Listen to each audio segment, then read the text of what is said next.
नरेंद्र मोदी जब गुजरात में road show कर रहे थे तो वहाँ के मुख्यमंत्री जो है उनके साथ में खड़े थे।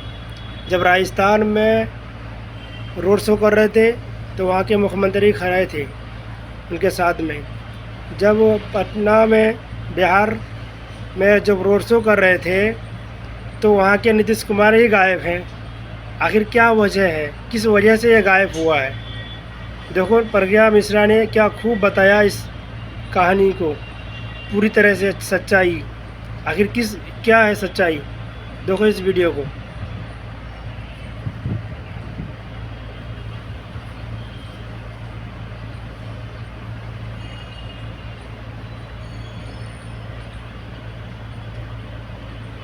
नमस्कार दोस्तों, जब नरेंद्र मोदी गुजरात के वडोदरा में रोड शो कर रहे थे तो गुजरात के मुख्यमंत्री उनके साथ खड़े थे।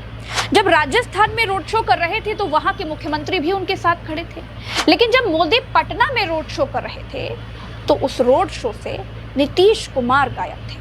अब इन दोनों तस्वीरों को समझने की कोशिश करिए। गुजरात में अभी चुनाव नहीं है, लेकिन बिहार में इसी साल वोटिंग है।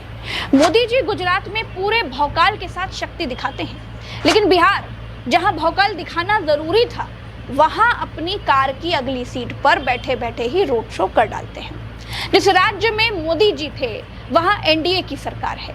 ये रोड शो बिहार में चुनावी शंखनाद से पहले मोदी जी की एंट्री का था, लेकिन नीतीश बाबू इससे गायब थे। अब लोग पूछ रहे हैं कि जो बात पप्पू यादव कहते हैं, जो बात प्रशांत किशोर कहते हैं, क्या वो सही है कि नीतीश बाबू को बीजेपी सीएम नहीं बनाएगी?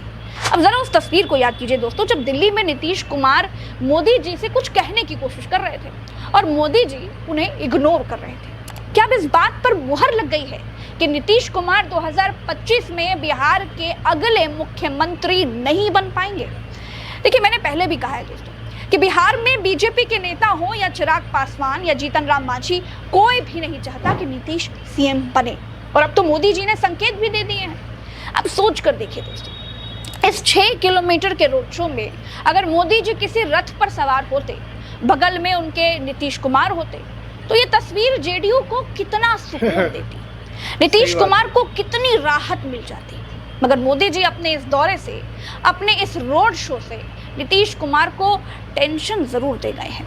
वो नीतीश कुमार जो बिहार में 120 सीटों पर अपने प्रत्याशी उतारना चाहते हैं, वो नीतीश कुमार जो फिर से मुख्यमंत्री बनना चाहते हैं, आज उनके सारे अरमान चकनाचूर हो गए।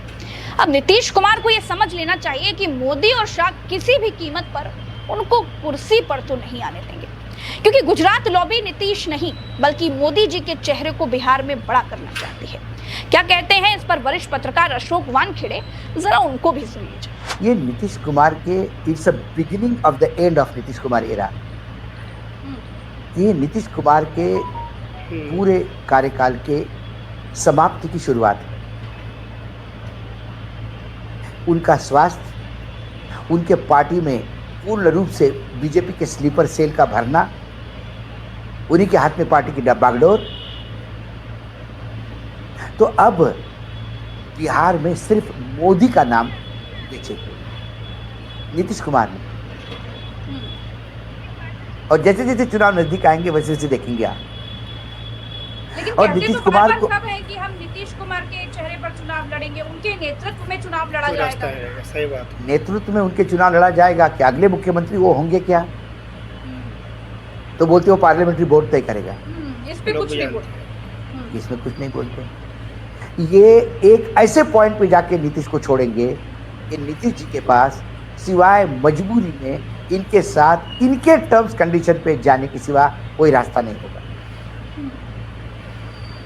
नीतीश कुमार की पार्टी समाप्ति की ओर है, ये अब बिहार के लोग भी जानते हैं, पार्टी के कार्यकर्ता भी जानते हैं। दोस्तों, नीतीश कुमार आखिर क्या करें? एक तरफ तो बीजेपी उनको फ्रेम से आउट कर रही है, मोदी जी अपने साथ रोड शो में उनको ले नहीं गए, दूसरी ओर उनकी पार्टी में भगदड़ मच गई। 2 बड़े कद्दावर नेताओं ने इस्तीफा दे दिया, पार्टी से अलग हुए और कांग्रेस में चले गए। तो इधर चिराग पासवान तेजस्वी की तारीफ भी कर रहे हैं, पारिवारिक रिश्ते बता रहे हैं, दोनों में जल्दी में ही एक मुलाकात भी हुई। क्या ये नीतीश के लिए तनाव वाली खबर नहीं है? पूरे पटना में बीजेपी ऑपरेशन सिंदूर के नाम पर भौकाल बना रही है और नीतीश बाबू का जिक्र तक नहीं हो रहा है। भाई चुनाव तो बिहार का है, तो आप नीतीश को तो साथ लेंगे ना, वो मुख्यमंत्री हैं, बड़े नेता हैं, मगर लगातार किनारे किए जा रहे हैं। जब नीति आयोग की बैठक से नीतीश गायब हुए, असल में मोदी जी उसी दिन नीतीश से नाराज हो गए थे। बाद में वो अगले दिन बैठक में गए तो नीतीश की बात मोदी जी ने सुनी नहीं। फिर नीतीश भरी मीटिंग से निकल गए और सीधे चले गए पटना में उन्होंने अपनी पार्टी के नेताओं के साथ बैठक शुरू कर दी। बस यहीं से नीतीश और मोदी के रिश्ते में खटास आ गई। अब मोदी जी ने रोड शो में नीतीश कुमार को अपने साथ ना लेकर एक तरीके से नीतीश कुमार की घनघोर बेइज्जती कर दी। पटना में भी दोस्तों भौकाल खूब बनाया गया, खूब शोर मचा, गली गली प्रचार हुआ कि प्रधानमंत्री नरेंद्र मोदी ऑपरेशन सिंदूर के बाद पहली बार बिहार आ रहे हैं, स्वैग से स्वागत होगा। प्रधानमंत्री मोदी पटना आए, शुरू हो गया रोड शो। लेकिन आज तक आपने जो भौकाल देखा था ना, मोदी जी कार की छत पर हैं, दोनों तरफ देखकर अपने हाथों को हिला रहे हैं, लोग मार नारे लगा रहे हैं, एक झलक को बेताब दिखाई देते थे, ऐसा कुछ भी पटना में नहीं दिखाई दिया।